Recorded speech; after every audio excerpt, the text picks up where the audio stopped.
Լեզու ամենամեծ լսարանն աշխարհում։ Մեզ ճանաչում են, մեզ վստահում են։ Պատմեք մեր օգնությամբ ձեր բիզնեսի մասին։ Գովազդի տեղադրման համար զանգահարել նշված հեռախոսահամարով և գրել նշված էլեկտրոնային հասցեով։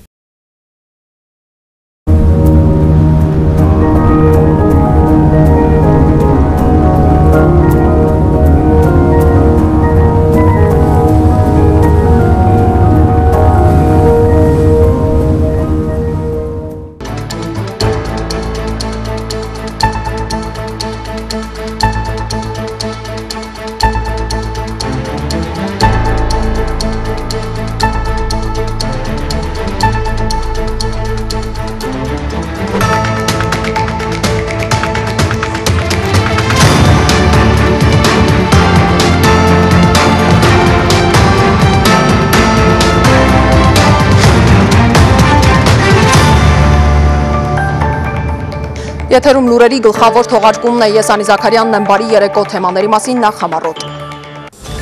Վարչապետ Նիկոլ Փաշինյանը երկօրյա պաշտոնական այցով գտնվում է Նիդերլանդների թագավորությունում։ Բարձր մակարդակի հանդիպումներից հետո վարչապետ Փաշինյանը Քլինգենդայլում հանդես կգա դասախոսությամբ։ Չկա որևէ իրավական հիմնավորում, թե Հայաստանի տարածքում երբևէ դե յուրե ադրբեջանական անկլավ է գոյություն ունեցել։ Կան իրավական հիմնավորումներ Արծվաշեն գյուղի Հայաստանին պատկանելության մասին։ Էդմոն Մարուքյանի պատասխանը ադրբեջանական կողմին։ Գյումրիում ծեծված ու թուրք որակված տղամարդու որդին ու թոռը պատերազմի մասնակից են։ Ինչ են պատմում ընդդիմադիրների կողմից բռնության ենթարկված տարեցները։ Թուրք Իրան լամուգին կգրգե կերի, թուրքի դե։ Ընդդիմությունն այսօր շարունակել է անհնազանդության ակցիաները եւ որն ամփոփել Ֆրանսիայի հրապարակում։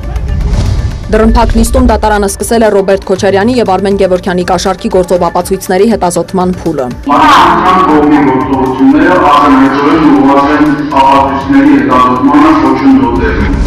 Ռուսական նավթի էմբարգոյի շուրջ Եվրամիության դեսպանների քննարկումը վերսկսվել է։ Միասնական որոշում կայացնելու ճանապարհին առկա են մի շարք խնդիրներ։ Իրանն անընդունելի է համարում Արաքսի վրա Թուրքիայի կողմից ամբարտակների կառուցումը։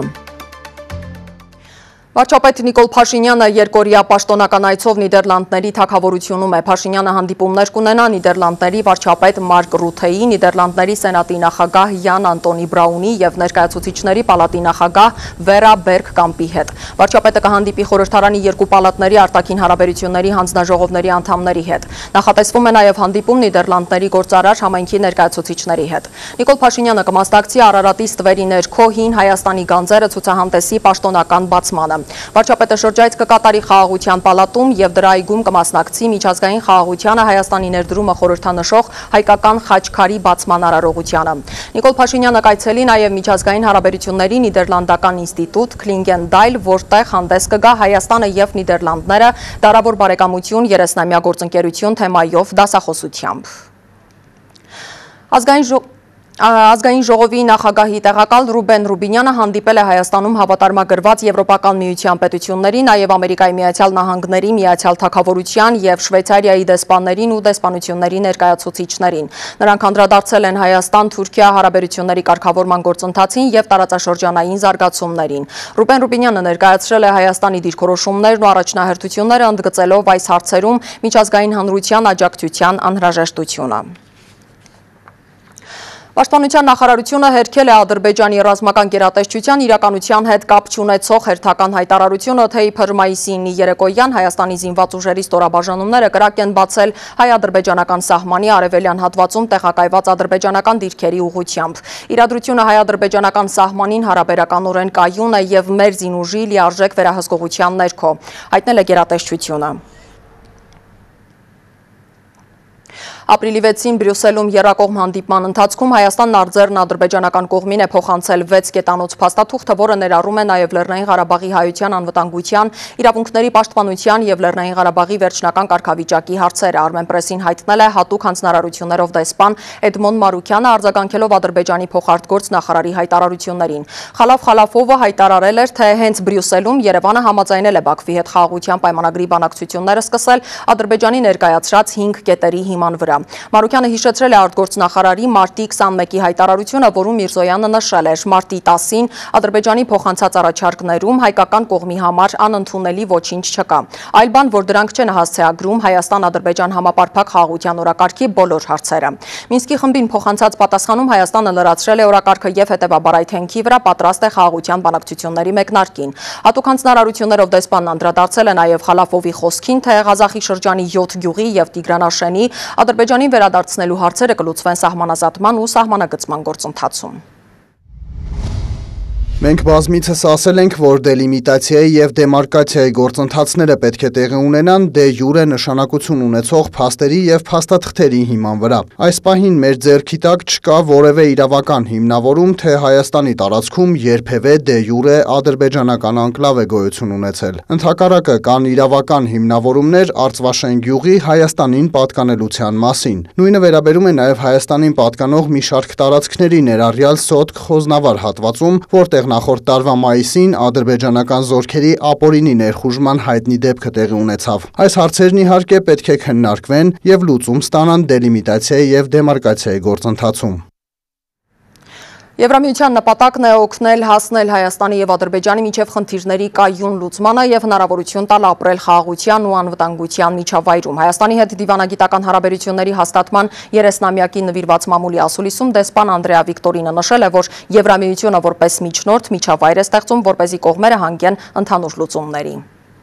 Եվրամիությունը աջակցում է Հայաստանի և Ադրբեջանի միջև խնդիրների Լեռնային Ղարաբաղի վերաբերյալ հարցերի կայուն լուծմանը։ Երևան-Բրյուսել դիվանագիտական կապերի հաստատման 30-ամյակին նվիրված հանդիպմանը հայտարարեց Անդրեա Վիկտորինը, նշեց Բրյուսելը պատրաստ է ավելին անել, բայց որոշումները կայացվելու են երկու երկրի միջև։ Mediation doesn't mean that you come with a solution. Եվրամիությունն այս ոլորտում պարզապես միջնորդ է։ Միջնորդություն չի նշանակում առաջարկներ, լուծումներ ներկայացնել։ Միջնորդությունը նշանակում է ստեղծել միջավայր, որ տարաձայնության կողմերը հանգեն ընդհանուր լուծումների։ Շարունակաբար հանդիպելու ենք կողմերի հետ, հասկանալու ինչ կարող ենք անել բանակցություններում առաջընթաց գրանցելու համար։ Մեր նպատակն է օգնել հասնել կայուն լուծմանը եւ հնարավորություն տալ ապրել խաղաղության եւ անվտանգության միջավայրում։ Բանակցությունների հիմքը անվտանգությունն է, որին աջակցում է նաեւ Եվրամիությունը, հայտարարեց Հայաստանի փոխարտգործնախարարը։ Պարույր Հովհաննիսյանը ընդգծեց, որ չնայած մարտահրավերներին Հայաստան-Եվրամիություն հարաբերությունները գրանցել են մեծ ձեռքբերումներ։ Եվրամիությունը մեր ամենամեծ առևտրային գործընկերներից է։ Հաջողություններ ունենք ավիացիայի նորարարության ոլորտներում։ Եվրամիության միջոցով կարողանում ենք ոլորտային ծրագրեր իրականացնել։ Եվրամիությունը Հայաստանին աջակցել է նաև համավարակի շրջանում պատերազմի հետևանքով առաջացած հումանիտար հարցերի լուծմանը։ Լիահույս եմ, որ երկկողմ հարաբերությունները հետագայում ևս կզարգանան ճիշտ ուղղությամբ։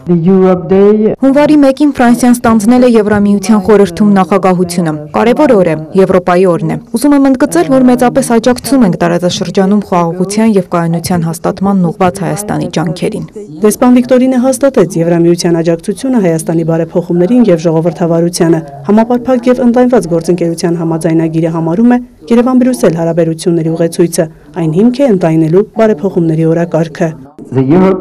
Հպարտ եմ, որ Հայաստանի կառավարությունը ընդունում է այն որպես բարեփոխումների նախագիծ։ Եվրամիությունը և Հայաստանը հանձնառու են աշխատել միասին ի բարօրություն քաղաքացիների և նպաստել ժողովրդավարության ամրապնդմանը, քաղաքական, տնտեսական և ինստիտուցիոնալ կայունությանը։ Անելիքները շատ են, կարևորում եմ Թիմ Եվրոպայի աշխատանքը։ Համատեղ իրականացվում է Դիմակայություն Սյունիքում ծրագիրը, որը ուղենշային է և մշակվել է կառավարության հետ։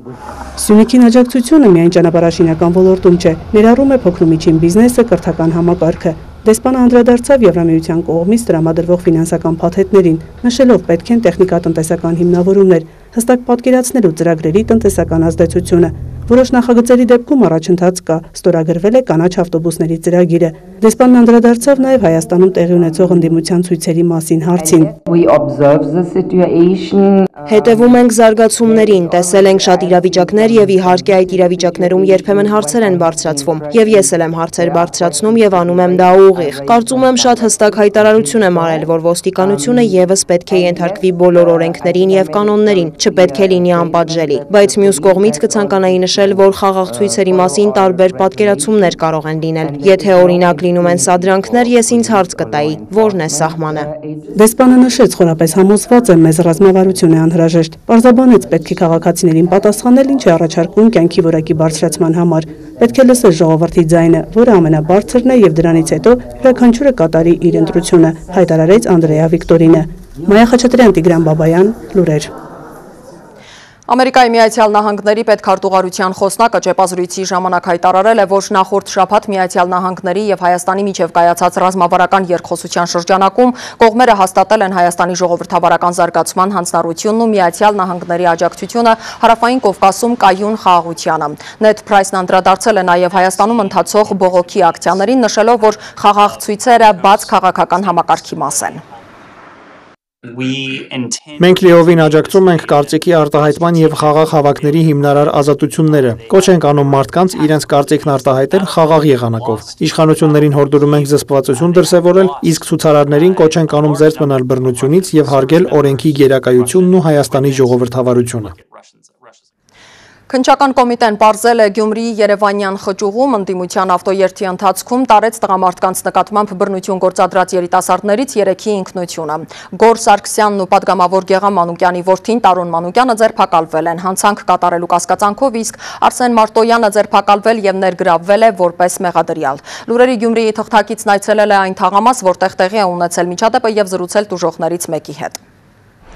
Կիրակի Գյումրիի Երևանյան խճուղում ընդդիմության ավտոերթի ընթացքում տարեց տղամարդկանց ծեծի մասին պատմող տեսանյութը, որը լայնորեն տարածվեց սոցցանցերում եւ ակտիվորեն քննարկվում է մինչեւ այսօր, նկարահանվել է այստեղ։ Իրադարձությունները զարգանում էին այս կանգարի հարևանությամբ։ Տեսանյութում երևում է, երիտասարդները ծեծի են ենթարկում մի խումբ տարեց տղամարդկանց, հետո նստում են մեքենաները եւ հեռանում։ Երիտասարդները մասնակցում էին ընդդիմության կազմակերպած Երևան-Գյումրի ավտոերթին եւ Գյումրի էին եկել թատերական հրապարակում հանրահավաքին մասնակցելու համար։ Այսօր արդեն պարզվել է նրանց ինքնությունը։ Ըստ քննչական կոմիտեի նրանցից մեկը 1991 թվականին ծնված Արագածոտնի մարզի բնակիչ Գոր Սարգսյանն է, մյուսը 1999 թվականին ծնված Երևանից Տարոն Մանուկյանը, իսկ երրորդը 1990 թվականին ծնված Արարատի մարզից Արսեն Մարտոյանը։ Գոր Սարգսյանն ու Տարոն Մանուկյանը ձերբակալվել են հանցանք կատարելու կասկածանքով, իսկ Արսեն Մարտոյանը ձերբակալվել եւ ներգրավվել է որպես մեղադրյալ։ Նախաքննական մարմինը մտադիր է նրան կալանավորելու միջնորդություն ներկայացնել դատարան։ Գործը հարուցվել է խուլիգանության հատկանիշներով։ Միջոցներ են ձեռնարկվում միջադեպի մյուս մասնակիցների ինքնությունը պարզելու եւ նրանց արարքներին քրեաիրավական գնահատական տալու։ Գոր Սարգսյանը Հույդա երիտասարդական միության կենտրոնական վարչության անդամ է։ Տարոն Մանուկյանը Հայաստան խմբակցության падգամավոր դաշնակցական Գեղամ Մանուկյանի որդին է։ Նույն կուսակցության անդամ է նաեւ Արսեն Մարտոյանը։ Գեղամ Մանուկյանն այսօր հայտարարել է, իշխանությունն է տարեց մարդկանց ուղարկել սադրանք կազմակերպելու համար, ցանկություն հայտնելներ կլիներ միջադեպին։ Մեր մեքենան, իմ ընտանեկան մեքենան ամենաառաջիններից մեկն էր եւ այդ պապիկ որ ասում է, ուղղակի մեքենայի մեջ էի դրա համար առաջիններից մեկը ես կլինեի։ Այդ պապիկներից որևէ մեկը պապիկ չէր։ Այդ պապիկների պահվածքը, իրենց հայոյանքը, ագրեսիվությունը ու 2 կոպեկի համար նման պատվեր կատարելը վստահ որևէ նորմալ թոր դաստիարակող պապիկի կեցված չէ։ Դիմադրություն շարժման ղեկավարներից իշխան Սաղաթելյանը ծեծը երիտասարդների կողմից պաշտպանվելու տարբերակ է որակել։ Հիմա տպավորություն է, որ երիտասարդները տարեց մարդկանց նեղացրել կամ կոնֆլիկտի մեջ մտել, բայց այդ տարած մարդիկ հարվածել են մեքենաներին, այդ տարած մարդկանց գրպաններում եղել է ձվեր, հայոյել են, խփել են, մեքենան կոտրել են, երիտասարդ տղերք են, ինչը պաշտպանվել են։ Նախաքննության ընթացքում պարզվել է տուժած տղամարդկանց ինքնությունը։ Նրանք 56, 72, 74 եւ 84 տարեկան են։ Ի դեպ բոլորը գյումրեցի են, հարևաններ, բնակվում են Երևանյան խճուղում, որտեղ տեղի ունեցել միջադեպը։ Թեև Գեղամ Մանուկյանն այսօր հայտարարել էր, թե տարեցները այլտեղ են բնակվում եւ շրջակա շենքերի բնակիչներին անծանոթ է։ Ամենաավագը 84-ամյա Վասիլ Հարությունյանը ահա այս շենքի բնակիչ է։ Բարեկամուհին պատմում է, Հարությունյանը դուրս էր եկել բակ, երբ ընդդիմությունն անցնում էր փողոցով։ Բարոյական իրավունք չունեն անմեղ մարդու ծեզելու։ Մի հատ մոդենայր հարցնեիր, տեսնեիր ով է այդ մարդը։ Ինչացու է։ Ով ասեց որ նա պատահական մարդ է, ոչ։ Բնակիչն է երկու պատուհանի։ 84-ամյա Հարությունյանը միջամտել է, երբ տեսել է, որ ծեծում են հարևանին, բայց ինքն էլ է բռնության ենթարկվել։ Առաջին ծեծվողը Համլետ Մարտիրոսյանն էր։ Նա էլ դուրս էր եկել խանութ ձու գնելու։ Մանրամասները պատմեց դեպքին ականատես ու մասնակից Մերուժան Յայլոյանը։ Դիգերի այս սադրանքը որն էր աղջիկ ջան։ Ես էլա ստեղից խանութ գնացի, հաց պիտի առնեմ։ Այնտեղ Համլետ կար, այդ ծեծվածներից մեկը։ Այն կողմից կար Հավգիտը ցերը։ Այդտեղ կանգնել ենք այդ աստանոյից այս կողմ։ Երկրորդ ագան փողոցից այս կողմ խոսում էինք։ 3 հոգի ենք, եթե 3 հոգին կարողանա այդ տալպա ավտոների դեմը կանգնեցնել, երթևեկությունը կայնացնել, ուրեմն երել եմ։ Այդ մարդը Հավգետի իսպես տելեֆոնչիկը ցերկը եկավ։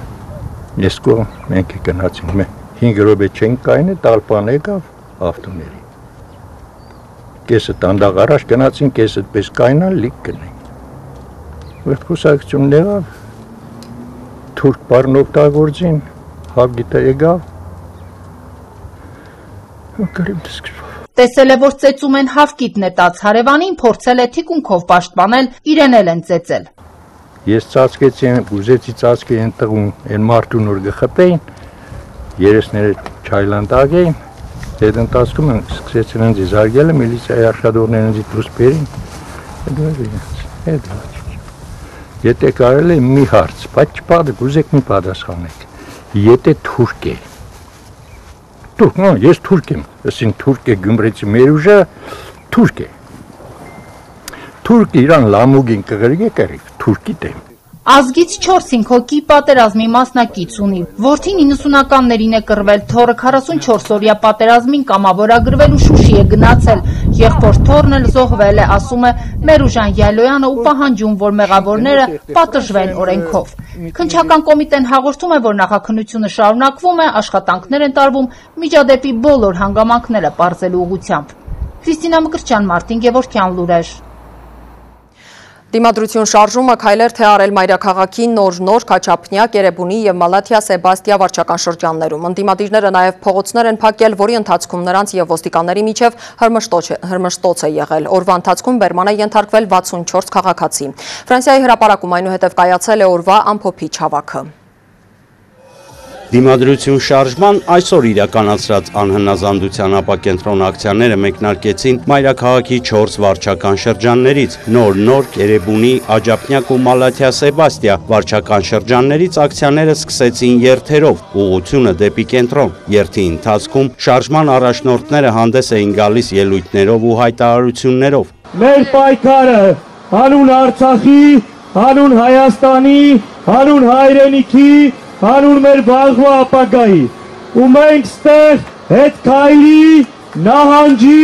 հոգնելու տարբերակ չունենք։ Երբ Նորքից երթը հասավ Քանաքեռ Զեյթուն վարչական շրջան, ցուցարարները նստեցին Ռուբինյանց փողոցի մեջտեղում, ընդհարում սկսվեց ոստիկանության հետ, մի քանի հոգի բերման ենթարկվեցին։ Մալաթիա Սեբաստիա վարչական շրջանում էլ երթի առաջնորդները նստեցին ճանապարհի հենց մեջտեղում, այստեղ ևս ընդհարումն անխուսափելի էր, օրվա ընթացքում բերման է ենթարկվել 64 անձ։ Ոստիկաններ խփում են սանդրիչներին հեռացնել։ Քաղաքի որոշ հատվածներում երթը դադար էր վերցնում պարերով, օրվա ամփոփիչ հավաքը Ֆրանսիայի հրապարակում էր։ Վահե Կոստանդյան, Սեյրան Անտոնյան, Աշոտ Խաչատրյան, լուրեր։ Համացանցում ձայնագրություն էր տարածվել, որտեղ Ագրարային համալսարանի ուսխորհրդի նախագահին յուրաքանչյուր ուսանողի դիմաց 1000 դրամ է առաջարկվում ընդդիմության հավաքին մասնակցելու համար։ Թորնիկ Ալիյանը լուրերի հետ զրույցում չի հերքել, որ այդպիսի խոսակցություն է եղել, նաև պնդել է, որ առաջարկը մերժել է։ Իսկ այդ հանդիպմանը գնացել է հետաքրքրությունից դրդված։ Կողմերի միջև հանդիպման կազմակերպման միջնորդ դարձած դասախոսին մեր նկարահանող խումբը հանդիպել չի կարողացել։ Երեք համացանցում տարածվել է աղմկահարույց մի ձայնագրություն, որին կից տեղեկատվությունից ու ձայնագրության բովանդակությունից պարզ է դառնում։ Ագրարային համալսարանի դասախոսներից մեկը կազմակերպել է ուսխորհրդի նախագահի հանդիպումը ընդդիմության շարժման ներկայացուցիչների հետ։ Քննարկվում է, թե նա ինչով կարող է աջակցել շարժմանը, քանի ուսանող կարող է մոբիլիզացնել, հատկապես ինչ է ակնկալվում իրենից եւ ինչի դիմաց։ Տևական ժամանակ չեն կարողանում որոշել փոխադարձ սպասելիքները։ Ի վերջո կոնկրետ տարբերակ է առաջարկվում ուսխորհրդի խորհրդի նախագահին։ Շարժման մասնակիցները ակցիա կկազմակերպեն բուհի դիմաց, ուսանողները դուրս կգան, կմիանան ակցիային եւ երթով կշարժվեն ինչ որ գործողություն անելու, որը հետո են իրար հետ համաձայնեցնելու։ Նշվում է նաեւ առաջարկվող վարձատրության չափը՝ 2 միլիոն դրամ 2000 հոգու համար կամ ամենքին 1000 դրամ։ Ռեկտորը ասում է ծանոթ է ձայնագրությանը, բայց գնահատականներ տալիս հարկավոր է զգույշ լինել, որովհետև հարցը արդեն իրավապահների տիրույթում է եւ շատ բաներ դեռ պետք է պարզվեն։ Բայց ես մի գնահատական կարող եմ տալ, որ մենք ցանկացած խարդավանքի, մանիպուլյացիայի կամ ապօրինի գործողության, որով որ կփորձեն ուսանողներին ներգրավել, նման քաղաքական կամ ներքաղաքական խաղերին, մենք դատապարտում ենք։ Հնարավոր չի agrarային մի ուսանողին կամ ուսանողներին ներգրավել նման մանիպուլյացիոն գործընթացներին, որովհետև agrarային համալսարանը 44-օրյա պատերազմին տվել է 44 զոհ, մենք ունենք 1500-ից ավել մասնակիցներ եւ մեր ուսանողները լավ են պատկերացնում, թե ինչ է հայրենիքը, թե ինչ է Արցախը։ Դասախոսն այս բուհում աշխատում է ժամավճարային հիմունքներով եւ ոչ ամեն օր է գալիս։ Մենք չենք դեռ կարողացել կապ հաստատել դասախոսի հետ, շաբաթական 1 թե 2 անգամ է դասեր ունենում։ Իհարկե, այստեղ պետք է հասկանալ եւ մեր էթիկայի հանձնաժողովը անպայման կզբաղվի պատկերացնելու համար, թե ինչ է եղել իրականում։ Ուսանողական խորհրդի նախագահը հաստատում է հրապարակված ձայնագրության մեջ իր ձայնն է։ Ձայնագրության մեջ, այո, ես եմ, չեմ հերքի, ես եմ, ուղղակի ուզում եի հասկանալ ինչն է խնդիրը։ Պնդում է գումար չի վերցրել եւ հրապարակված ձայնագրությունից էլ կարելի է համոզվել, որ համաձայնություն չի տվել։ Գաղափարի տեր մարդ եմ, ու ես ընդհանրապես մեր բուհի ուսանողությանը չի հանի ցույցերի։ Համալսարանում սկզբում իր հետ խոսել է դասախոսը, որին մինչ այդ չի ճանաչել։ Ծրագրային հարցեր սկզբից։ Ես հետո չհասկացա, խի այդ թեման փոփոխվեց եւ այլն։ Ու դա ինձ թվում է իմ համար նորմալ է, որովհետեւ որ ժամանակ այս թեմաները շատ է քննարկվում, համել գիտեք, որ մի վաղ ուսանողական խորհուրդները քաղաքականացված են եղել։ Արդեն մյուս հանդիպումը ավելի առարկայական խոսակցությամբ եղել է բուհից դուրս։ Թե հատկապես ովքեր են այդ տղամարդիկ, Թորնիկ Ալիյանն ասում է չգիտի, որովհետև շարժման մասնակից կուսակցությունն էլ մեկը չէ։ Այդ հանդիպմանը գնացել է հետաքրքրությունից դրդված։ Ուզում եի հասկանալ ինչ է կատարվում այս ամեն ինչում, խի հենց բուհերը, խեն թիրախավորել բուհերը։ Ու ինչ անում է երկիրը, երբ որ թիրախավորում են բուհերին։ Ուսխորհրդի նախագահի տեղակալը ասում է տեղյակ են հանդիպման բոլոր մանրամասներին։ Գնաց հանդիպեց, առաջարկը լսեց, մերժեց, վերադարձավ, մենք ամեն ինչի մասին տեղյակ ենք եղել։ Եվ այդպես։ Ու տարածվեցին արդեն ձայնագրությունները, մարդիկ էլ գիտեք,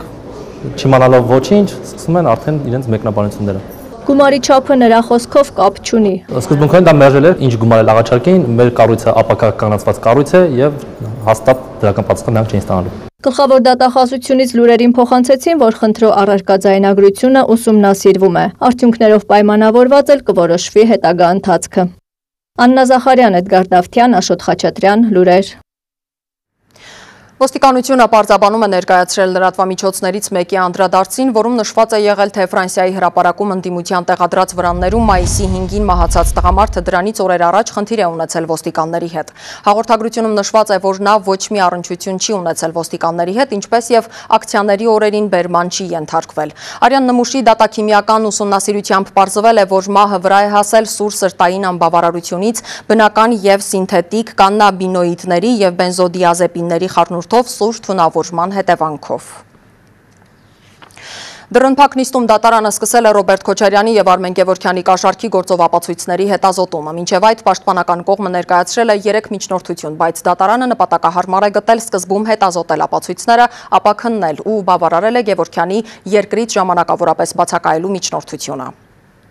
Ռոբերտ Քոչարյանի եւ Արմեն Գևորգյանի կաշառքի գործով ապացույցներից մեկը քննվեց դռնփակ կարգով։ Թե ինչ պատճառով հայտնի չէ, քանի որ պաշտպանական կողմի միջնորդությունը նույնպես այդ ռեժիմում քննվեց։ Մինչև դռնփակ նիստի անցնելը պաշտպանների եւ դատավոր Աննա Դանիբեկյանի միջև անհամաձայնություններ եղան։ Պաշտպանական կողմը նիստի մեկնարկին 3 միջնորդություններ ներկայացրել։ Ռոբերտ Քոչարյանի խափանման միջոցը փոխելու, Արմեն Գևորգյանին երկրից բացակայելու թույլտվություն տալու, նաեւ նախաքննության ընթացքում քննիչի հավաքած ապացույցները անթույլատրելի ճանաչելու մասին։ Դատարանը սակայն որոշեց սկզբում հետազոտել ապացույցները, ապա քննել այս միջնորդությունները։ Պաշտպանական կողմը առարկեց դատարանի գործողությունների դեմ։ Իմ ներկայացված միջնորդությունը վերաբերվում է հենց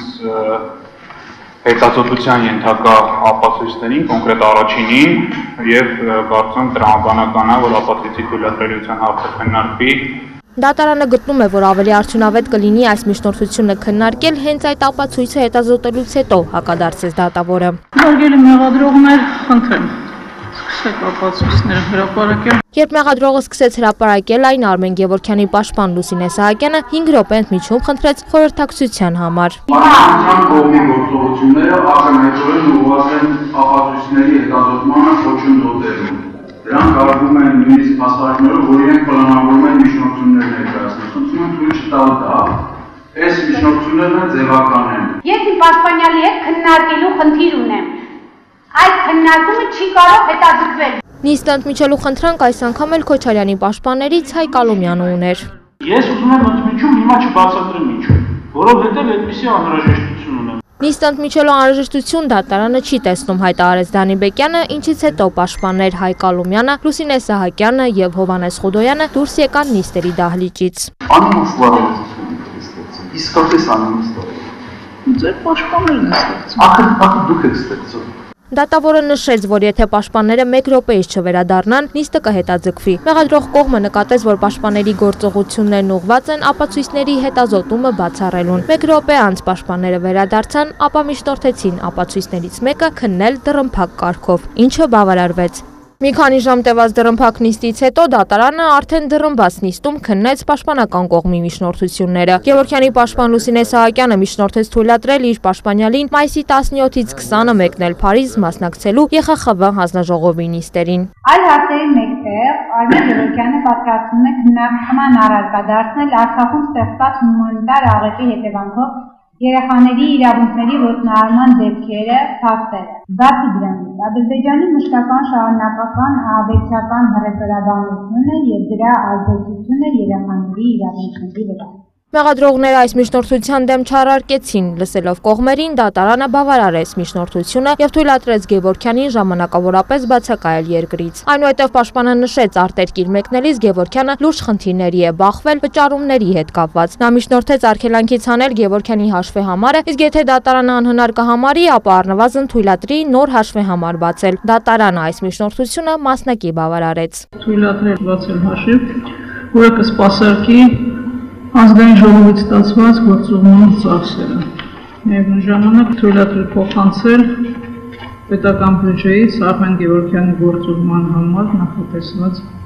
գումարները։ Մյուս միջնորդությունն էլ վերաբերում էր Ռոբերտ Քոչարյանի նկատմամբ որպես խափանման միջոց ընտրված գրավը վերացնելուն, որը ընտրվել էր Վերաքննիչ դատարանի որոշմամբ։ Հայկ Ալոմյանը նշեց, Վերաքննիչը հաշվի էր առել նաև այն, որ նախկինում Քոչարյանը զբաղեցրել է նախագահի պաշտոնը։ Նույն մեղադրանքն է առաջադրվել նաև Հայաստանի Հանրապետության 3-րդ նախագահ Սերժ Սարգսյանը։ Այս երկու գործերը խափանման միջոցի տեսակրանձելու տեսանկյունից ամբողջովին նույնական են։ Երկու մեղադրյալներին էլ վերագրվում են միևնույն անձի կողմից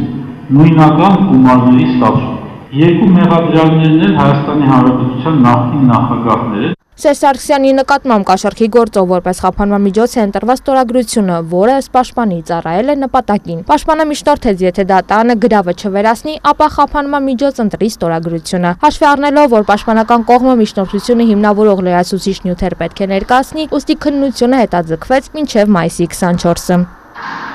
Տաթև Խաչատրյանը, Արման Թովմասյան, լուրեր։ ՄԱԿ-ի գլխավոր վեհաժողովը քվեարկել է կազմակերպության մարդու իրավունքների խորհրդի կազմում Չեխիայի ընդգրկվելու օգտին։ Չեխիան դարձել է արևելաեվրոպական երկրների խմբից այդ տեղի միակ թեկնածուն, երբ ապրիլի 7-ին Ուկրաինայի հարցով գլխավոր վեհաժողովի հատուկ նիստում բանաձև է ընդունվել խորհրդի կազմում Ռուսաստանի անդամակցության դադարեցման մասին։ Օրվա միջազգային իրադարձությունները տեսաշարում։ Վրաստանի վարչապետ Իրակ Ղարիբաշվիլին Եվրամիության դեսպան Կարլ Հարցելին է փոխանցել լրացված հարցաշարի երկրորդ մասը, որը Թբիլիսին ստացել էր Եվրամիությանը երկրի անդամակցության շուրջ բանակցությունների մեկնարկի համար։ Մենք անհամբերությամբ սպասում ենք Եվրահանձնաժողովի եւ անդամ երկրների որոշումներին, նշել է Ղարիբաշվիլին Եվրամիության դեսպանի հետ հանդիպմանը։ Հարցաշարի երկրորդ մասը բաղկացած է 33 գլխից եւ ընդգրկում է 2300 հարց, որոնք վերաբերում են երկրի ոլորտային զարգացմանը։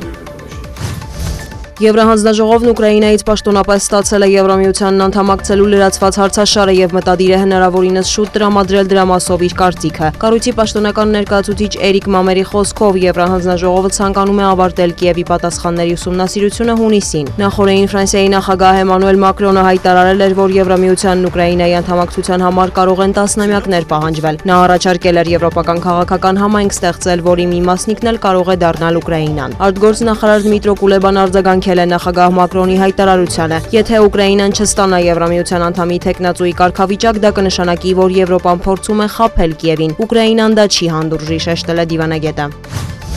Նախագահ Վոլոդիմիր Զելենսկին Ուկրաինայում հանդիպել է Գերմանիայի եւ Նիդերլանդների արտաքին գործերի նախարարներ Անալենա Բերբոքի եւ Վոբկե Հուքստրայի հետ։ Բերբոքի խոսքով մոտորերս համապատասխան մասնագետները կսովորեցնեն ուկրաինացի զինվորականներին օգտվել ինքնագնաց հաուբիցներից, որոնք Գերմանիան եւ Նիդերլանդները պատրաստվում են փոխանցել Կիևին։ Բերբոքը նաեւ վստահեցրել է, Գերմանիան աջակցում է Եվրամիությանն Ուկրաինայի անդամակցությանը։ Նա հայտնել է, Գերմանիայի դեսպանատունը վերսկսում է աշխատանքը Կիևում։ Դիվանագետը հայտարարել է, որ Գերմանիան փորձում է զրոյի հասցնել կախվածությունը ռուսական էներգակիրներից եւ ընդմիշտ։ Զելենսկին իր հերթին ողջունել է դիվանագետների այցն Ուկրաինա, կարծում եմ միասին մենք կկարողանանք հաղթել, նշել է նախագահը։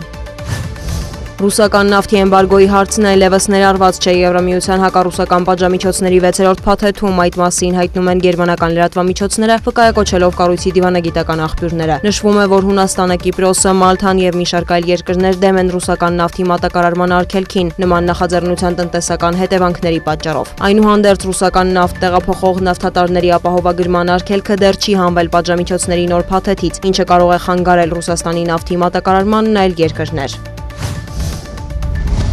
Ֆրանսիայի նախագահ Էմանուել Մակրոնը հեռախոսազրույց է ունեցել Հունգարիայի վարչապետ Վիկտոր Օրբանի հետ, կողմերը քննարկել են Ռուսաստանից նավթի ներմուծման էմբարգո սահմանելու հարցը։ Բանակցություններ են ընթանում բոլոր մակարդակներում, որպեսզի Ռուսաստանի դեմ պատժամիջոցների 6-րդ փաթեթի շուրջ ընդհանուր համաձայնություն ձեռք բերվի, տեղեկացրել են Ելիսեյան պալատից։ Նշվում է, որ պատժամիջոցների հարցով բանակցությունները կշարունակվեն Եվրամիության երկրների այլ ներկայացուցիչների հետ։ Ավելի վաղ Եվրոպական հանձնաժողովի նախագահ Ուրսուլա ֆոն դեր Լայենը Հունգարիայում հանդիպել էր վարչապետ Վիկտոր Օրբանի հետ, ինչից հետո հայտնել էր բանակցություններում առաջընթացի մասին։ Հունգարիայի արտաքին գործերի նախարարի խոսքով էլ դեռ շատ աշխատանք կա անելու, որպեսզի երկիրը փոխի իր դիրքորոշումը եւ հանդես գա ռուսական նավթի էմբարգոյի օգտին։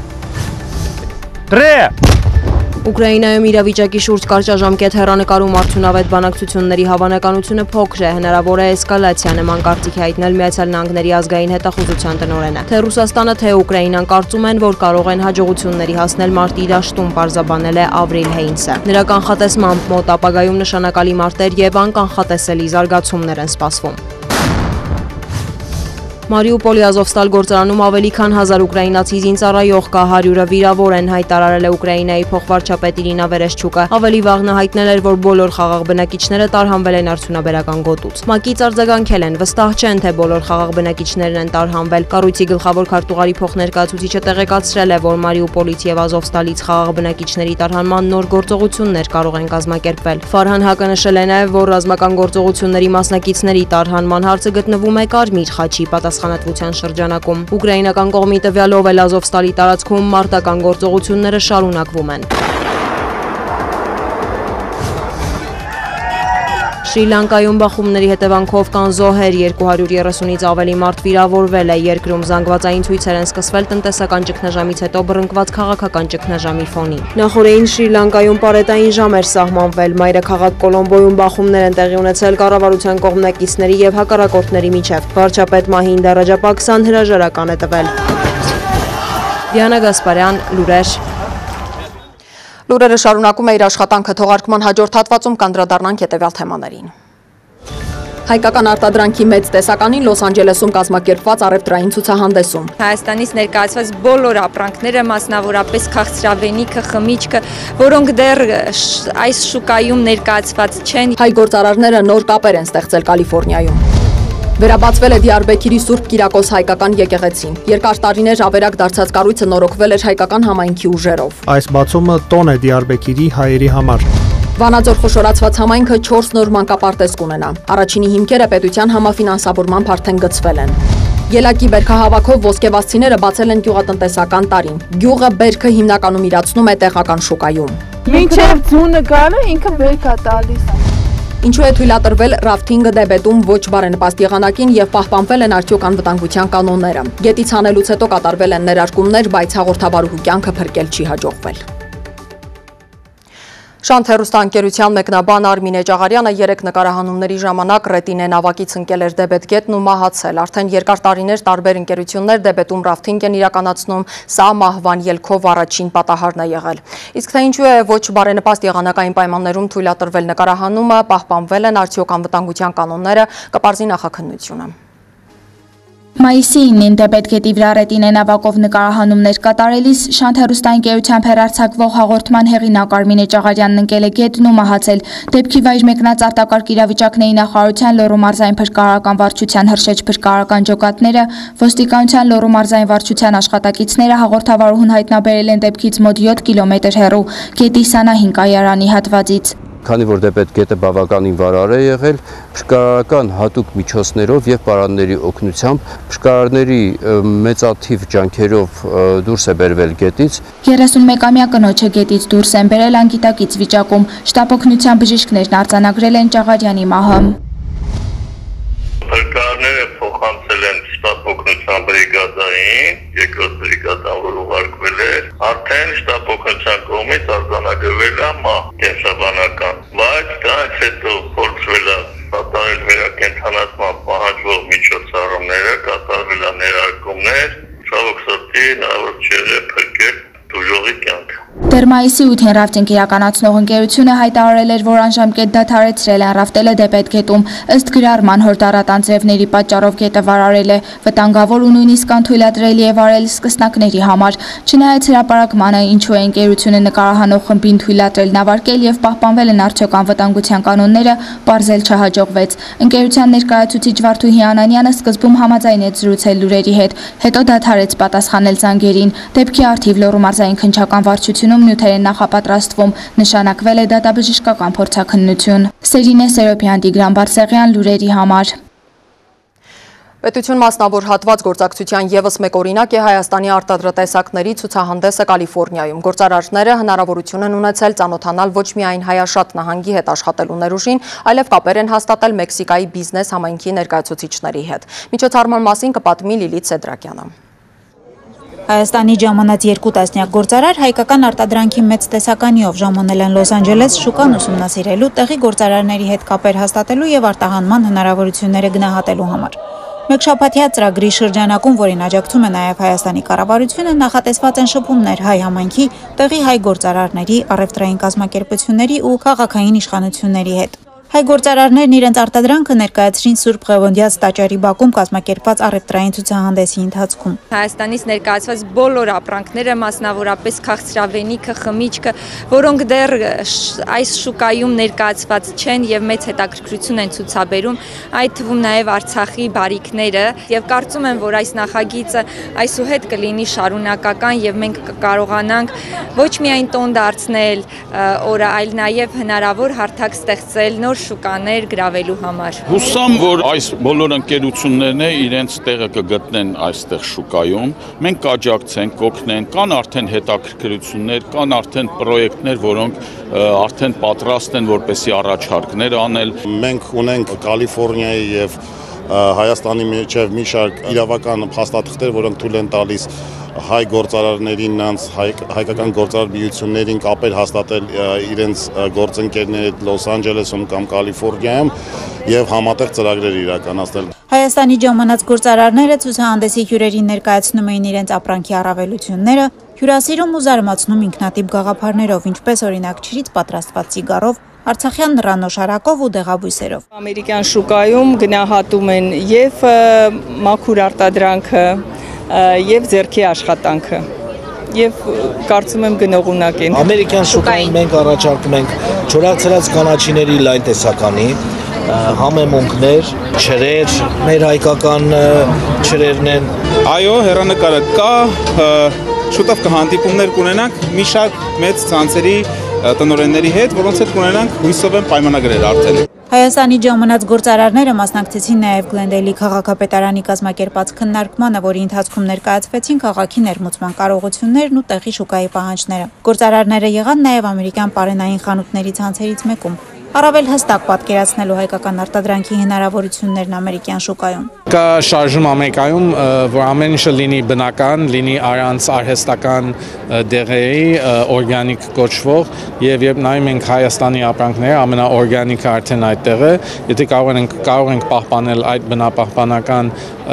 մթնոլորտը Հայաստանում եւ չփոխտորվի մեր բնական այդ բույսերը, բանջարեղենները, պտուղները, ես կարծում եմ շատ հարգի կանցնի եւ կընդունվի ամերիկյան շուկայում։ Առևտրային ցուցահանդեսի հաջորդ օրը հայաստանցի գործարարները տեղի հայկական եւ ամերիկյան կազմակերպությունների ներկայացուցիչների հետ քննարկեցին, ինչ քայլեր են անհրաժեշտ գործարար կապերը ընդլայնելու մտադրությունը գործի վերածելու համար։ Սփյուռքում ունենք շատ ապրող հայեր եւ իրարու միանալով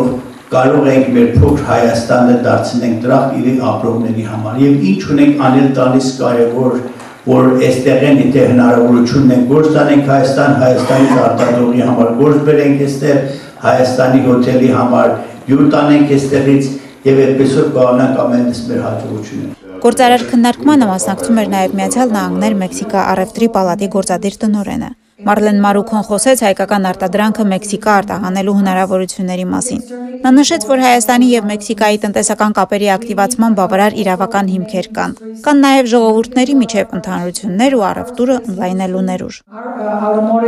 Հայաստանի հետ աշխատելու մեծ հնարավորություններ ենք տեսնում։ Շատ կցանկանայինք այցելել Հայաստան եւ քննարկել դրանք։ Հեռանկարային է օրինակ ագրոբիզնեսը, առողջապահական туриզմի ոլորտները։ Ես նաեւ լսել եմ, որ դուք արտադրում եք շոկոլադ, իսկ մեքսիկան շոկոլադ է արտահանում աշխարհով մեկ։ Որոշ առևտրային կապեր կան, ինչպես սուրճի, թեյի, չրերի եւ ալկոհոլային խմիչքների առևտուրը, որի ծավալները կարող ենք ավելացնել։ Հայաստանի ժամանած գործարարները հայկական արտադրանքը արտահանելու հնարավորությունները կքննարկեն նաև Լոս Անջելեսի առևտրի պալատի ղեկավարների հետ։ Լիլիթ Սեթրակյան, լուրեր, Միացյալ Նահանգներ։ Դիարբեքիրի Սուրբ Կիրակոս հայկական եկեղեցին 7 տարի տևած նորոգումից հետո վերաբացվել է հանդիսավոր արարողությամբ։ Եկեղեցին, որը երկար տարիներ ավերակ էր, նորոգվել էր հայկական համայնքի ուժերով եւ Դիարբեքիրի այն ժամանակվա քաղաքային իշխանության աջակցությամբ 2012 թվականին բացվելով հավատացյալների համար։ 2015 թվականին սակայն թուրքական բանակի ու քուրդ զինյալների միջև բախումների հետևանքով եկեղեցին մեծ վնաս էր կրել։ 2015 թվականին թուրքական բանակի եւ քուրդ զինյալների միջև բախումների հետևանքով զգալիորեն տուժած Դիարբեքիրի Սուրբ Կիրակոս հայկական եկեղեցին նորից կարող է ընդունել հավատացյալների։ 7 տարի տևած վերականգնման աշխատանքներից հետո Պոլսայոց պատրիարքի մասնակցությամբ տեղի ունեցավ պաշտոնական վերաբացման եւ ոցման արարողությունը։ Սահակ Մաշարյանի խոսքով բացման հանդիսավոր արարողությունն իր էությամբ պատմական նշանակություն ունի։ Հակամարտությունների արդյունքում եկեղեցին ավերակ էր դարձել, սակայն եկեղեցու վերականգնումը հնարավոր եղավ իրականացնել շրջակա միջավայրի եւ քաղաքաշինության նախարարության տրամադրած միջոցներով։ Կասկածից վեր է, որ այս բացումը տոն է Դիարբեքիրի հայերի համար։ Այս եկեղեցու բացումը փրկողակ է Դիարբեքիրի փոքրացող քրիստոնյա համայնքի համար։ Միջոցառմանը ներկա Թուրքիայի մշակույթի եւ զբոսաշրջության նախարար Մեհմետ Նուրի Էրսոյն իր խոսքում նշեց, որ Դիարբեքիրում մշտապես էլ համագոյակցել են տարբեր մշակույթներ եւ կրոններ։ Մենք հավատում ենք, որ Անատոլիայում գտնվող աղոթատեղիները հարգանքի եւ մեր եղբայրության խորհրդանիշն են։ Պետք է չմոռանալ, որ պաշտամունքի եւ հավատքի վայրերի պահպանումը նույնքան կարեւոր է, որքան դրանց նկատմամբ հարգանքը։ Եկեղեցու վերաբացման հանդիսավոր արարողությանը ելույթներով հանդես եկան նաև Դիարբեքիրի Սուրբ Կիրակոս եկեղեցու հիմնադրամի խորհրդի նախագահ Էրգյունայիքը, Դիարբեքիրի նահանգապետ Մյունիր Քարալօղլուն։ Միջոցառմանը մասնակցում էին բազմաթիվ հայեր Ստամբուլից, աշխարհի տարբեր անկյուններից, Դիարբեքիրի բնակիչներ։ 7 տարվա դադարից հետո եկեղեցու վերաբացման արարողությունը համախմբել էր նաև Դիարբեքիրի հայկական սակավաթիվ համայնքի ներկայացուցիչներին։ 7 տարի է Դիարբեքիրի հայերով ոչինչ չէինք կարողանում անել, ոչ կարողանում էինք մեր տոները նշել, ոչ նոր տարի, ոչ կնունք էինք կարողանում անել։ Այսօր այդ առումով շատ ուրախ ենք։ Հույս ունեմ Սուրբ Կիրակոս հայկական եկեղեցու վերջին բացումը կլինի։ Հուսամ միշտ կգործի։ Դիարբեքիրը Տիգրանակերտ է, հայկական քաղաք է։ Ինչքան էլ որ քիչ մնացած լինենք, եկեղեցու բացումը կրկին ապացուցեց Դիարբեքիրի հայերի գոյությունը։ Սրա համար էլ շատ ուրախ ենք։ Արարողությանը ներկա Դիարբեքիրի հայերից բոլորն էլ հույս էին հայտնում, որ եկեղեցու զանգերի ղողանջն այլևս չի դադարի, իսկ վերաբացման նոր արարողությունների կարիք չի լինի։ Անկեղծ ասած, այս պահին շատ հուզված եմ։ Այս բազմությունը մեծ ուրախություն է պարգևում, միաժամանակ տխրություն։ Կարծում եմ մարդիկ որոշակի փոխըմբռնման շրջանակներում կարող են սոցիալական հաշտության մեջ լինել։ Եկեղեցու ու մզկիթի ձայները միահյուսվելու են, ինչպես դարեր առաջ էր, եւ մարդիկ կարող են ազատորեն դավանել իրենց կրոնը։ Հարյուրողությանը հարյուրավոր հայեր էին եկել Ստամբուլից, Թուրքիայի տարբեր ծայրերից։ Հրավիրյալների շարքում էին նաև Թուրքիայի հայ համայնքի մի շարք ներկայացուցիչներ, լրագրողներ, հրատարակիչներ, հասարակական գործիչներ։ Բոլորին հայտնի բادرազմական իրավիճակ դրեց այս շրջանի մեջ եւ եկեղեցին վնասվեցավ, թաղը ի հիման է վնասվեցավ ամբողջովին բադմական թաղը։ Այսօր անշուշտ այդ գորուսներուն համար շատ կծավինք, մշակութային ժառանգի գորուստեն գխոսինք, որովհետեւ բայց եկեղեցին վերանորոգվելը, վերապացումը եւ այդ ժողովրդին այստեղ դարձյալ մեկդեղումը մեզ համար շատ ուրախ երևույթ է։ Դիարբեքիրի Սուրբ Կիրակոս հայկական եկեղեցին կառուցվել է 1376 թվականին Դիարբեքիրի հայաբնակ Ֆաթիհ Փաշա թաղամասում Սուրում։ Եկեղեցին գործել է մինչև 1915 թվականը։ Ցեղասպանության տարիներին Դիարբեքիրի կամ Տիգրանակերտի հայերի ստված մասը տեղահանվել կամ սպանվել է։ 3000 քառակուսի մետր տարածք ունեցող եկեղեցին 1960 թվականից բացվել է պաշտամունքի համար։ Սակայն 1980-ականներին տեղաբնակ հայերը տարբեր պատճառներով գաղթել են երկրի այլ շրջաններ կամ արտերկիր, իսկ եկեղեցին գտնվում էր դատարկ եւ խարխուլ վիճակում մինչև 2012 թվականի վերաբացումը։ Վարդուհի Բալյան, Մեհմեդ Քարելի, Դիարբեքիր, Թուրքիա։ Վանաձոր խոշորացված համայնքը 4 նոր մանկապարտեզ կունենա, հինը քանդվել եւ նույն տեղում առաջինի շինարարությունն արդեն մեկնարկել է, մնացածը նախագծման փուլում են։ Պետության համաֆինանսավորմամբ կառուցվող նախակրթարանը կունենա 6 խումբ, որտեղ կհաճախի մոտ 200 երեխա։ Տասնամյակներ շարունակ տնակներում գործող Վանաձորի 8-րդ մանկապարտեզը սուբվենցիոն միջոցներով վերակառուցվում է։ Արամ Քոչարյանն անհամբերությամբ է սպասում շինաշխատանքների ավարտին, 2 թորնիկներին այս մանկապարտեզն է ուղեկցելու։ Եթե հասցնեմ կառուցեմ, մեն 2 թորնիկին կբերեմ ստեղ։ Շատ բնակիչներ գալիս են ինձ մոտ, հին մանկապարտեզի տեղն է ստեղ, ու ասում են, գիտեք, մենք երեխա ժամանակ ստեղ մանկապարտեզ ենք գնացել։ Կառուցեք, որովհետեւ մեր թորներն է գնա։ Հին մասնաշենքը փայտե վահանակներով կառուցված մեկ ժամանակավոր շինություն է եղել, այն քանդել են, հիմա շենքի հիմքն են կառուցում։ Պահանջված նորմերին համապատասխանող երկհարկանի նորակառույց մանկապարտեզը կհյուրընկալի մոտ 200 փոքրիկի 6 խմբով։ Որոշեցինք, որ ուրախ շենք լինի, այսպես այդպես են դրել, ուրախ շենք, որպեսզի նաև միջավայրը տրամադրի, որտեղ փոքրիկներին դեռ փոքր տարիքից պետք է սովորացնել լավ ճաշակին, լավ բարքերին, լավ դաստիարակությանը,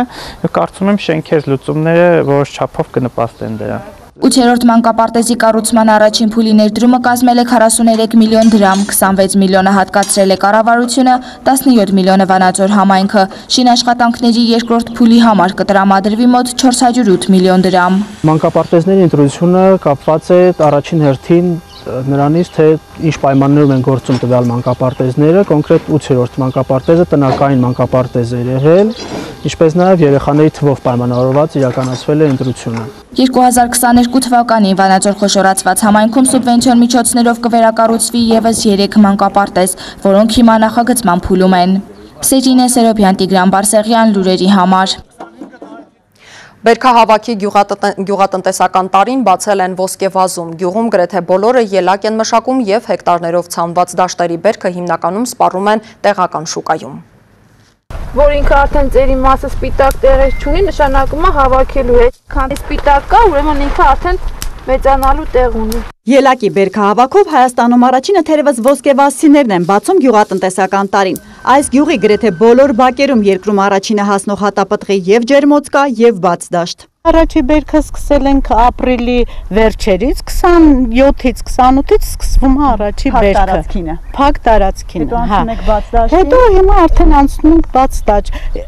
Ջերմոցը վերջանում է, դաժե հենց հալինում, որ չվերջացած արդեն դրսին է հասնում է։ Պողոսյանների ընտանիքը ելակ է մշակում արդեն մոտ 20 տարի։ Այգու այժմյան սացիլները իտալական կապրի սորտն է, ձիգ, համեղ, հոտավետ։ Վաճառում են մի քանի խանութների եւ խմորեղենի արտադրամասերի, եկամտից գոհ են։ Գինը հիմա որ երևի ապրանքը քիչ է, այսօր նորմալ է, գները ասենք ձեռնատու է։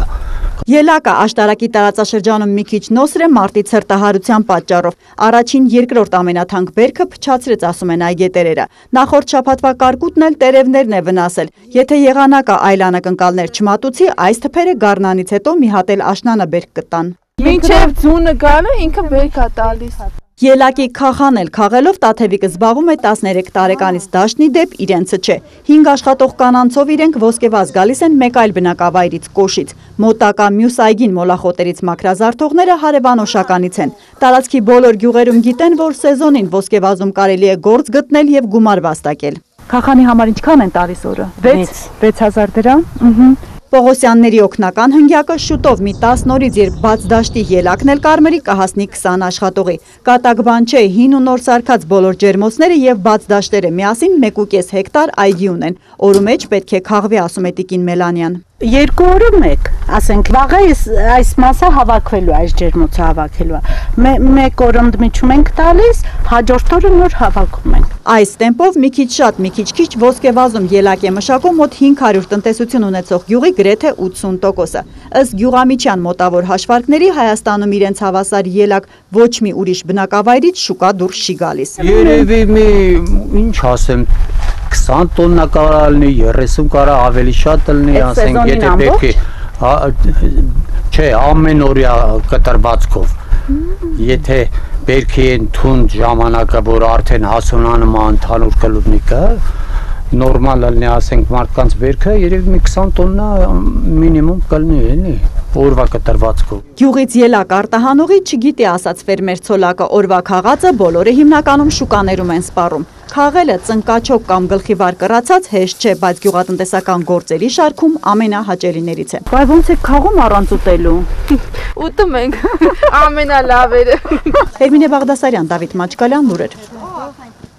Համավարակի թվերին անդրադառնանք Հայաստանում վերջին մեկ շաբաթում հաստատվել է կորոնավարակի 26 նոր դեպք 11538 թեստից ընդհանուր վարակվել է 422900 մարդ։ Առ այսօր արվել է 3,69,240 թեստ։ Կորոնավիրուսի հետևանքով մեկ մահ է եղել, մահացածների ընդհանուր թիվը 8623 է։ Այլ հիվանդությունից մահացել է 1684 վարակակիր, մեկ օրում առողջացել է 31, ընդհանուր ապաքինվել է 412050, փաստացի բուժվում է 544 քաղաքացի։ Թուրինում անցկացվող Եվրատեսիլ 2022 երգի մրցույթում Հայաստանը ներկայացնող Ռոզալինը ելույթ կունենա այսօր ժամը 23-ին մեկնարկող առաջին կիսաեզրափակչում 17-րդ համարի ներքո։ Քվեարկությանը մասնակցում են միայն առաջին կիսաեզրափակչի մասնակից երկրները։ Հայաստանից Ռոզայի օգտին քվեարկել հնարավոր չէ, Սփյուռքի մեր հայրենակիցները քվեարկելու համար Եվրատեսիլին պետք է հետևեն իրենց բնակության երկրի հանրային հեռուստաընկերությամբ։ Իտալական Թուրինում այսօր տեղի է ունենալու Եվրատեսիլ երգի մրցույթի առաջին կիսաեզրափակիչը, որին Snap երգով ելույթ է ունենալու նաև մեր պատվիրակը Ռոզա Լինը։ Մեր պատվիրակությունը Թուրին է մեկնել ապրիլի վերջին։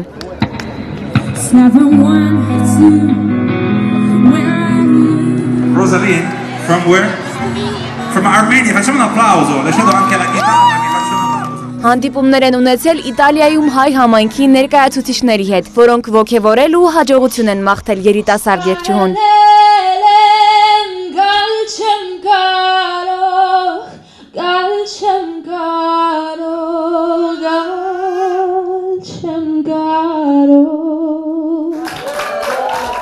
Եվրատեսիլյան բեմում Ռոզան արդեն մի քանի փորձեր է ունեցել, բոլորն էլ տպավորիչ։ Փորձերը Թյուրինում սպասվածից էլ լավ են ընթանում եւ Ռոզան իրեն շատ լավ է դրսեւորում բոլոր փորձերի ընթացքում, շատ լավ ու վստահ ելույթ է ունենում։ Իրականում մենք հանդես ենք գալիս շատ բարդ կիսաեզրափակիչ փուլում, բայց ես հուսով եմ, որ մենք այսօր կանցնենք եզրափակիչ փուլ եւ Ռոզան եւս մեկ հնարավորություն կունենա ելույթ ունենալու այս հրաշալի բեմում։ Ռոզալինը փորձերից գոհ է, օգնում է երկրպագուների փոխանցած դրական էներգիան, որը երգչուհին խոստանում է իր հետ բեմ տանել ելույթի ժամանակ։ Փորձերը շատ լավ են ընթանում, ես անհամբեր սպասում եմ իմ ելույթին ու վստահ եմ, որ իմ հայրենակիցները իմ կողքին են ու ինձ աջակցում են ու ես շատ շնորհակալ եմ իրենց դրա համար։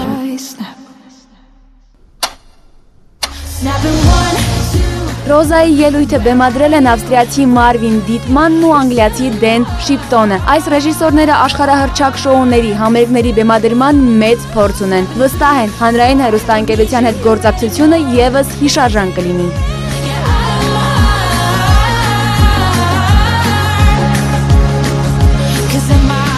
Եվրատեսիլյան ելույթից վայրկյաններ առաջ ես հասկանում, որ ամիսներ տևած քրտնաջան աշխատանքը ամփոփվում է ընդամենը 3 րոպեում։ Այս ամիսների ընթացքում մեր թիմն արել է ամեն բան, որպեսզի այս 3 րոպեները տպավորիչ լինեն եւ Ռոզան հնարավորինս լավ ելույթ ունենա, իսկ մնացածը արդեն պրոֆեսիոնալ ժյուրիի եւ հեռուստադիտողների ձեռքերում է։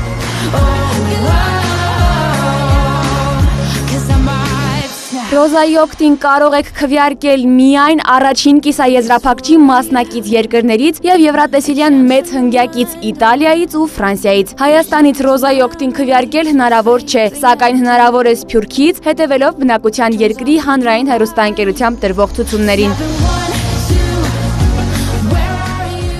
Հյուրընկալ Ռայ հեռուստաընկերությունը թուրին հրավիրել է նաև մանկական Եվրատեսիլ 2021-ի հաղթող Հայաստանի պատվիրակ Մալենային։ Առաջին կիսաեզրափակչի օրը անդրադարձել լինելու նրան եւ Երևանին, որպես այս տարի մանկական Եվրատեսիլը հյուրընկալող քաղաք։ Եվրատեսիլ երգի մրցույթի առաջին կիսաեզրափակիչը կմեկնարկի 23:00-ին։ Առաջին ալիքով Ռոզալինը ելույթ կունենա 17-րդը։ Ռոզա Խաչատրյան, լուրեր։ Այսքանը կարճատև դադարից հետո սպորտ է և եղանակի տեսություն, իսկ ես Անի Զաքարյանն եմ, ձեզ հրաժեշտ եմ տալիս, բարի ու խաղաղ գիշեր բոլորիս։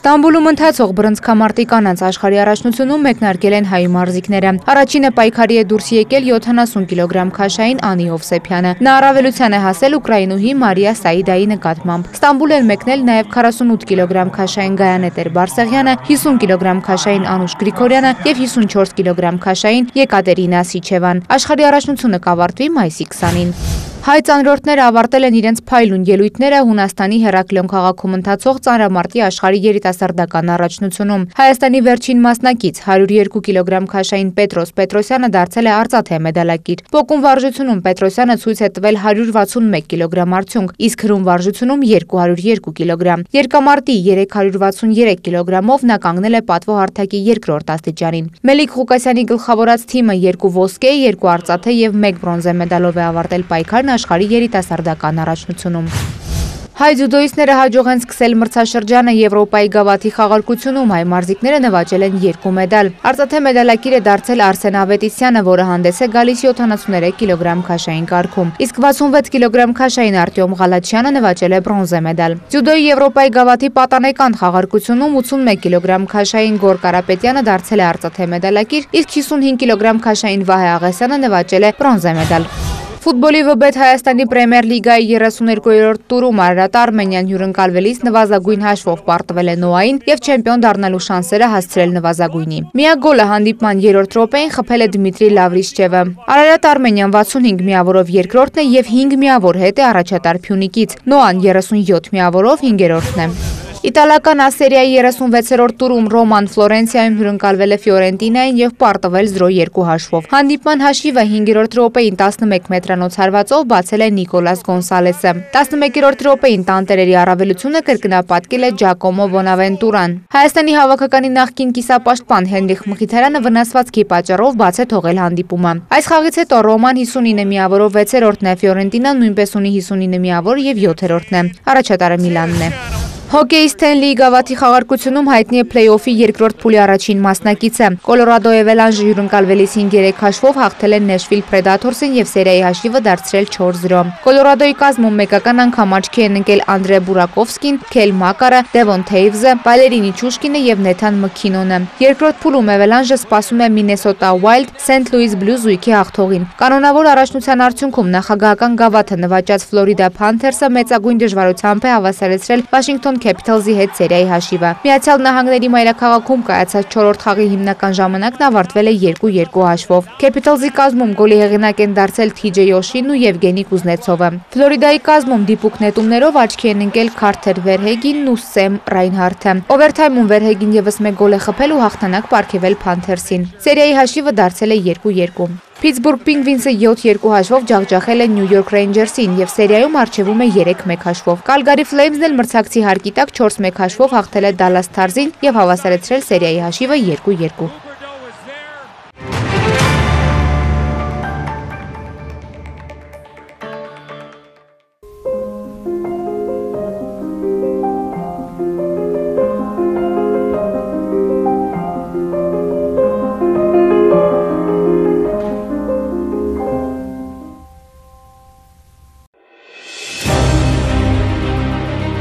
Առաջին ալիքի մեդիա ակադեմիան հայտարարում է նոր ընդունելություն հեռուստառեժիսուրաբաժնում։